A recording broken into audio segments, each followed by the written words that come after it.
من المسجد الحرام ليلا من المسجد الحرام إلى المسجد الأقصى الذي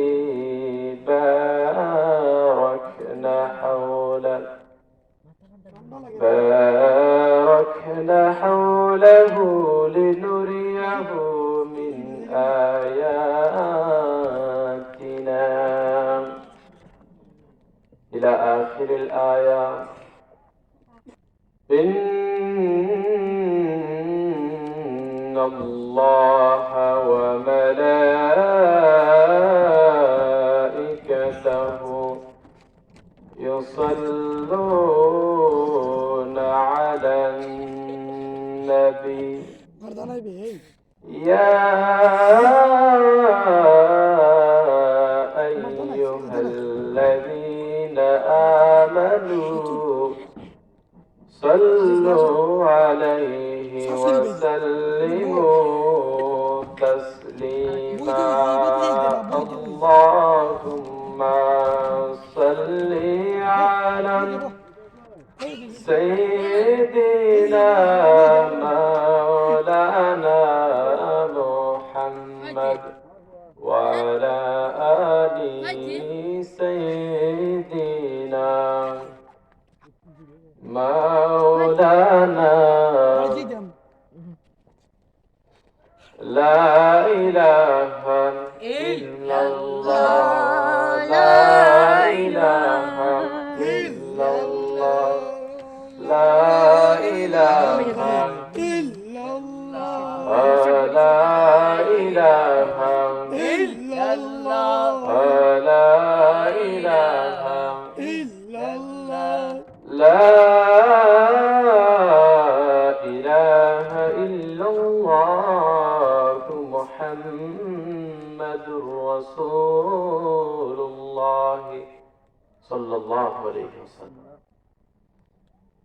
আলহামদুলিল্লাহ, মহান আল্লাহ পাক রব্বুল আলামিনের দরবারে অসংখ্য অগণিত শুকরিয়া জানাই যে আল্লাহ পাক রব্বুল আলামিন আজকে আমাদেরকে অত্যন্ত দয়া এবং মায়া করে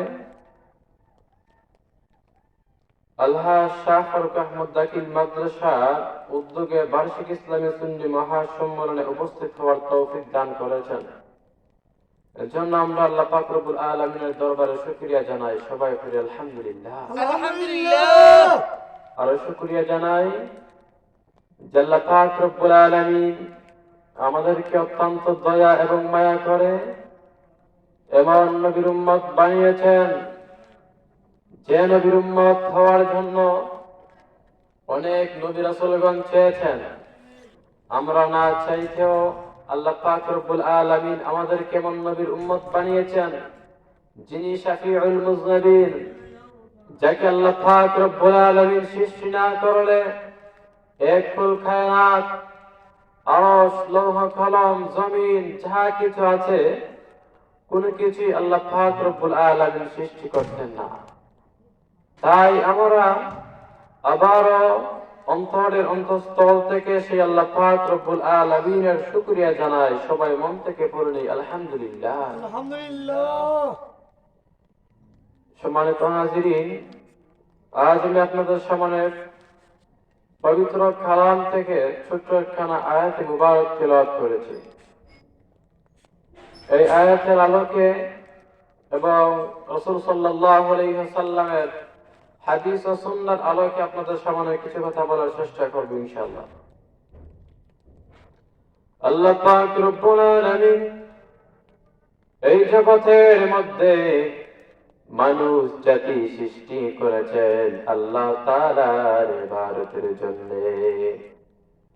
আল্লাহ তাআলা প্রথম থেকে সৃষ্টি করলেন হযরত আদম আলাইহিস সালাতু ওয়াস সালাম, যিনি হলেন আমাদের আদি পিতা। হযরত আদম আলাইহিস সালাতু ওয়াস সালাম থেকে শুরু করে নিয়ে আমাদের নবী আমার মুহাম্মদুর রাসূলুল্লাহ সাল্লাল্লাহু আলাইহি ওয়াসাল্লাম পর্যন্ত অনেক নবী রাসূলগণ এই দুনিয়ায় পাঠিয়েছেন। তার একমাত্র কারণ হলো লক্ষাধিক নবী রাসূলগণ আল্লাহ রাব্বুল আলামিন এই জগতের মধ্যে কেন পাঠিয়েছেন, এই ভূখণ্ডের মধ্যে কেন এত নবী রাসূলগণ আল্লাহ পাক রব্বুল আলামিন পাঠালেন। আমরা যদি আল্লাহকে প্রশ্ন করি, আল্লাহ পাক রব্বুল আলামিন সেই প্রশ্নের জবাবে আমাদেরকে বলে থাকেন, ও আমার বান্দারা রে, তোমরা জানিয়ে রাখো যাতে তোমরা এই দুনিয়ায় আসার পর পথভ্রষ্ট না হয়ে যাও, বাতিল কোন মত অথবা কোন খারাপ দিকে চলে যেতে পারো, সেই খারাপ দিক থেকে ওই নবী রাসূলগণ তোমাদেরকে দূরে রাখবেন, সরিয়ে রাখবেন। এবং আমি আল্লাহ পাক রব্বুল আলামিনের বাণী, আমি আল্লাহ পাক রব্বুল আলামিনের কথা তোমাদের কানে কানে কর্ণকুহরে নবী রাসূলগণ পাঠিয়ে দিবে। এজন্য আমি আল্লাহ পাক রব্বুল আলামিন অসংখ্য নবী রাসূলগণ প্রেরণ করেছি। তাই ধারাবাহিকতার শেষে সর্বশেষে আমার নবীজি, নূর নবীজি আমার মুহাম্মদুর রাসূলুল্লাহ সাল্লাল্লাহু আলাইহি ওয়াসাল্লাম প্রেরিত হলেন।